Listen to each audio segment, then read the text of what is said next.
Thank you, Robert, for that introduction. We'd also like to thank Paintsquare, Technology Publishing, and CRW for hosting and sponsoring this keynote presentation. I'm Rick Beard, the CEO and Chief Technical Consultant for Atenga Group. Is it better to be innovative or insightful? Why not both? Innovation is no guarantee for efficiency, and insight is no guarantee for improvement. Shouldn't we be focused on challenging the normalization of our respective industry for improvement? There is no silver bullet solution, only tools for completing the task more effectively. Research and development, testing, trials, and implementation all come with inherent cost. The alternative? To network and collaborate without bias, to enjoy the reward of the collaborative effort. Atenga Group specializes in data collection, analysis, consultation, program development, continuous improvement, along with research and development of new materials and equipment. Our proprietary program DRIP allows collection of field tasks relative to installation, surface preparation, and coating application. DRIP's been deployed in various sectors of the industry for over 7 years and is quickly gaining attention for its effectiveness. The first step to success or failure is in the design and development of the work scope and specification. Scope writers should be updated regularly with current standards applicable to their specific area of expertise. Every industry suffers from inexperienced or poorly trained technicians. Legacy standards are no longer tolerable by default if innovation is the true goal. Abrasive blasting is the most effective and sought-after form of surface preparation for coating application and corrosion mitigation. However, the inherent cost of dry abrasive blasting quickly mounts in today's marketplace. With environmental, safety, and hygiene policies becoming so restrictive that productivity is most certainly limited. We've seen a major impact on productivity just in the past 5 years due to policy development based on poor risk analysis models, not to mention the cost of the cleanup and disposal of the generated waste. Wet abrasive, slurry, vapor, etc., is a viable alternative to dry abrasive blasting in that it limits the amount of spent abrasive, incorporates water as a dust suppressant, and allows for a more economical cleanup. Not all media types can be used with this method, though. Wet abrasive does come with a slight decrease in productivity at the nozzle. However, the overall project costs are typically reduced by upwards of 67% on average based on our data. Most importantly, when switching to a wet abrasive setup versus dry is knowing and operating at the manufacturer's recommended settings for optimal performance. Case in point, limiting the nozzle output pressure is not a wise decision if an equipment and/or media type has been specified at a certain efficacy at or above the limitation. We see this all too often when a client calls for improvement. An alternative media, equipment, and standard is proposed without changing any operating parameters from the legacy system. When this is done, the efficacy and productivity are not observed, leaving the end user disappointed. Water jetting is another viable solution to be considered. Operators and inspection personnel should be competent and fluent in the differences from abrasive blasting. Jetting does not change the topography of the substrate at surface preparation pressures equal to or less than 55,000 psi. It simply cleans thoroughly, leaving no water-soluble residue, rust, debris, or remaining film, if desired.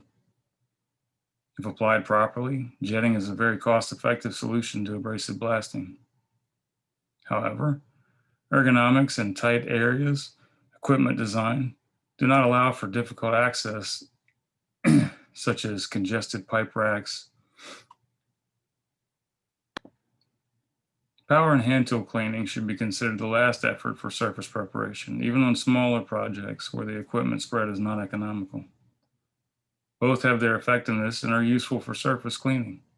However, for long-term asset protection, this is not the preferred standard. Equipment varies from manufacturer with major and minor differences. It is imperative to understand and experience the differences of each similar equipment to determine user preference and general efficacy. Competition is a healthy endeavor and can yield positive results from equipment manufacturers. Test your equipment at optimal settings and determine yourself which is most applicable for your project. What media is most effective is one of the newer debates for surface preparation. Legacy abrasive products are slowly losing their place in the surface preparation marketplace due to major environmental, safety, and hygiene concerns. Dust generation has a major impact on SIMOPS, or simultaneous operations. If not contained adequately, this can lead to equipment damage or worse, personnel injury. Slags contain heavy metals and high amounts of free silica and can cause embedment in the blasted substrate, affecting long-term adhesion of coatings. Garnet is a cleaner natural mineral with a lower fracture point, leading to less dust generation during abrasive blasting and less consumption. Glass-based media are also very effective for surface preparation, but sometimes can be limited in the anchor profile and peak density of the profile, causing less than optimal coating performance based on the selected coating. A key point is understanding the specification, equipment, and limitations of the project prior to selecting media for blasting. An example for this is designating slags to be used in a vapor blasting system, not a water injection wet abrasive blasting system, but a true water and grit pressurized system from the pressure tank. Slags are very heavy and do not flow well in water. Any operator can attest to this from attempting to wash down slags during cleanup.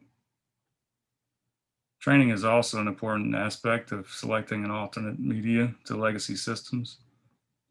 Expecting a user to understand the efficacies of a media they have never used is a recipe for disappointment and potentially disastrous. Surface preparation is widely recognized as the most important aspect of corrosion control and long-term life cycle of applied coatings. Quality control and assurance is paramount in the process of mitigation. Inspectors should be well trained and experienced in the different cleaning types, visual as well as written standards for surface preparation methods. Credentials are not a viable supplement for experience. A good example would be abrasive blasting to near white metal, SSPC SP10, versus very thorough cleaning, NACE WJ2.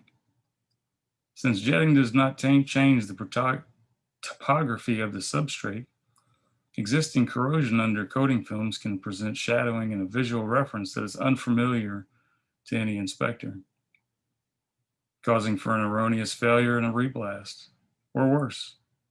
The operator must switch to abrasive blasting to achieve the desired visual surface cleanliness.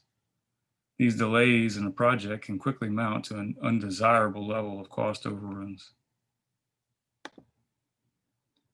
CAKE is our acronym for Collection, Analysis, Insight, and Consultation.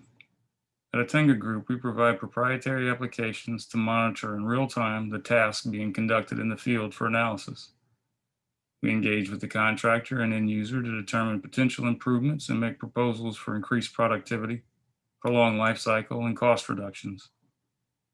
We track and analyze at a granular level versus high-level cost reporting to allow our team of experts the ability to determine where the inefficiencies truly lie. We've provided multiple end-user clients with annual savings on average of $8 to $9 million per program. However, not all proposals have been taken advantage of to date. Culture and historical events are very challenging to improve on and overcome.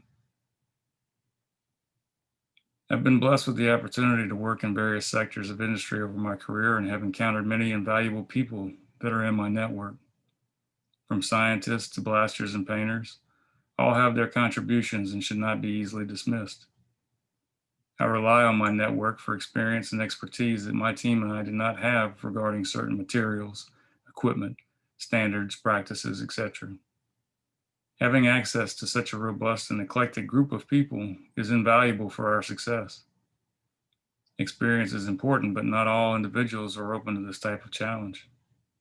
However, if you spent your entire career in one sector or facility and have limited experience other than your legacy systems, it is important to realize that the consultants you sought after can most certainly assist you without doing the research yourself.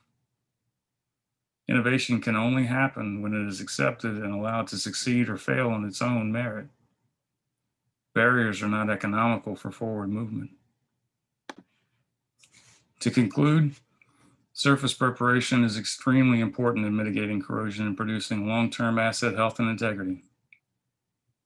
Many factors determine the success of the project, from equipment to media to personnel and experience. Default standards should not be set or adopted due to the ever-changing marketplace of surface preparation, coating application, and corrosion mitigation. Training is paramount for quality control and assurance personnel to approve or reject the results of each surface preparation task effectively and without costly errors.